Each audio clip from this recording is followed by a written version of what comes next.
Hoy vamos a meternos de lleno con una advertencia muy dura del influyente libro de Friedrich Hayek de 1944, Camino de servidumbre. Nos vamos a concentrar en el capítulo 13, los totalitarios en nuestro seno. A ver, arranquemos con esta idea, que a primera vista suena totalmente al revés. Hayek dice, probablemente es cierto que la misma magnitud de las atrocidades cometidas por los gobiernos totalitarios ha reforzado más bien la seguridad de que tal cosa no pueda acontecer en este país. ¿Qué quiere decir con esto?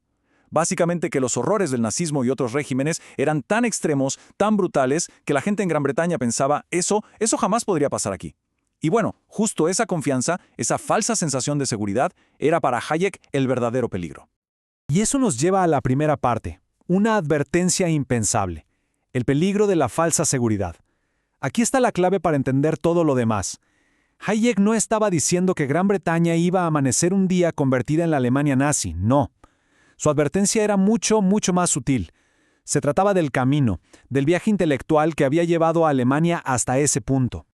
Para entenderlo, Hayek nos propone hacer un viaje en el tiempo. Nos pide que no miremos a la Alemania de 1940, sino a la de una generación atrás. En los años 10 y 20, en Alemania hubo un giro tremendo hacia ideas colectivistas, y eso para 1933 terminó en el totalitarismo. Entonces, la gran pregunta que Hayek se hacía en los años 40 era, un momento, ¿no estarán los intelectuales británicos caminando sin darse cuenta por esa misma ruta? Entramos entonces en la segunda sección, el espejo de Alemania, viendo el pasado en el presente. La imagen es muy potente. Es como si Hayek pusiera un espejo delante de la Gran Bretaña de su época, pero el reflejo que devolvía no era el de la Alemania de Hitler, sino el de la Alemania de 20 o 30 años antes. Y lo verdaderamente interesante es cuando vemos los detalles de ese reflejo. Los paralelismos que Hayek encontró eran sorprendentes. En ambos lugares, en épocas distintas, veía lo mismo. Una admiración creciente por el Estado, un entusiasmo casi febril por la idea de planificar la sociedad desde arriba, y un rechazo cada vez más fuerte al liberalismo clásico. Eran como ecos del pasado alemán resonando en el presente británico.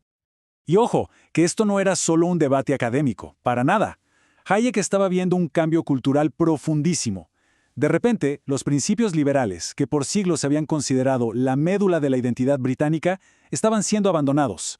Figuras como Gladstone, que fue un ícono del liberalismo, ahora eran motivo de burla, mientras que Bismarck, el artífice del Estado autoritario alemán, empezaba a verse con cierta simpatía. Bueno, pasemos a la tercera parte, porque aquí es donde la cosa se pone más concreta. La traición de los intelectuales. ¿Cómo las ideas preparan el camino? Ahora, Hayek deja de hablar en generalidades y empieza a señalar con el dedo, a dar nombres de pensadores británicos muy influyentes que, según él, estaban llevando al país por un camino muy peligroso. El primer caso de estudio es el del historiador E. H. Carr y su grupo de realistas. Carr no era un cualquiera, era una figura intelectual de muchísimo peso, y para Hayek, él era el ejemplo perfecto de esta nueva forma de pensar. Y esta frase de Carr es reveladora. Él decía que el realista es alguien que hace de la moralidad una función de la política y que no puede lógicamente aceptar ningún patrón de valor, excepto el de los hechos. Para Hayek, esto era una alarma sonando a todo volumen.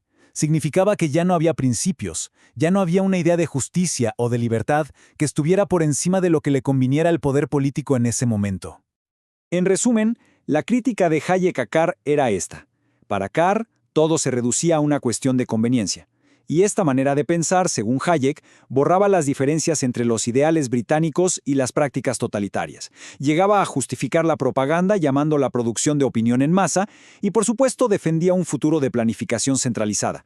Es decir, un sistema donde el fin justifica los medios. Punto.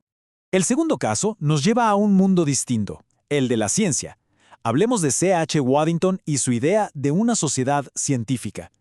Él representaba otra corriente que estaba ganando mucha fuerza, la noción de que los expertos, los científicos, debían ser quienes organizaran la sociedad. Y su desdén por la libertad individual queda clarísimo en esta cita.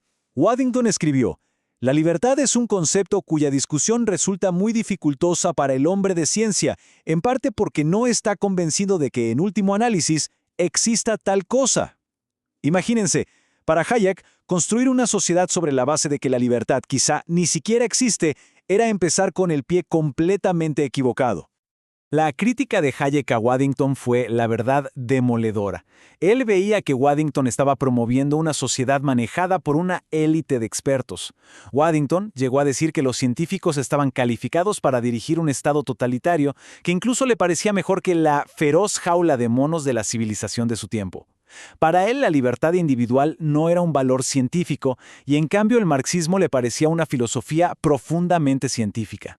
Pero un momento, porque para Hayek las ideas de los intelectuales no flotaban en el aire, no eran la única fuerza en juego, y en esta cuarta sección vemos una alianza peligrosa. Aquí su argumento es que los motores más potentes de este cambio eran grupos de interés muy, pero muy concretos. Y aquí vemos una dinámica que parece una paradoja, ¿no? Por un lado tenías al capital organizado, a las grandes empresas, que querían protegerse de la competencia, crear monopolios. Y por el otro, tenías al trabajo organizado, a los grandes sindicatos, que querían destruir el sistema competitivo para asegurar sus propios privilegios. El resultado, según Hayek, es que estas dos fuerzas, que parecían enemigas, en realidad estaban empujando para el mismo lado, hacia una sociedad con más planificación, más control centralizado y, por supuesto, menos competencia. Para que quede súper claro, Hayek identificó a estos dos gigantes, el capital organizado y el trabajo organizado, como la amenaza más grande e inmediata para una sociedad libre en ese momento. Para él, la colaboración entre ambos, fuera intencional o no, era la locomotora más potente que estaba arrastrando a Gran Bretaña por ese camino a la servidumbre. Y todo esto nos lleva a la sección final, a la número 5, la encrucijada final, una elección entre dos mundos. Aquí Hayek plantea lo que para él era la decisión fundamental, la gran disyuntiva que enfrentaba la sociedad británica. Y la elección no podría ser más distinta. Por un lado está la disciplina impersonal del mercado, o sea, un orden que se rige por las fuerzas de la oferta y la demanda, y por un Estado de derecho, donde las reglas del juego son iguales para todos. Y por el otro lado está la dirección de la voluntad de unos pocos, un orden donde un pequeño grupo de planificadores muy poderosos decide conscientemente qué se produce, quién lo recibe y a qué precio. Entonces, y este es el punto crucial de todo, para Hayek la elección no era simplemente planificar sí o planificar no. ¡No! La verdadera elección era entre dos tipos de sociedad, dos órdenes sociales completamente diferentes. Uno se basa en la libertad y en reglas impersonales, y el otro se basa en el poder y en las decisiones arbitrarias de una élite. Y cerramos este análisis con la pregunta que Hayek dejó en el aire, una pregunta que hoy, décadas después, sigue siendo igual de relevante. Si ese deseo de seguridad nos lleva a aceptar una planificación centralizada, ¿en qué punto el plan se convierte en una amenaza más grande para la libertad que la propia inseguridad que se quería eliminar?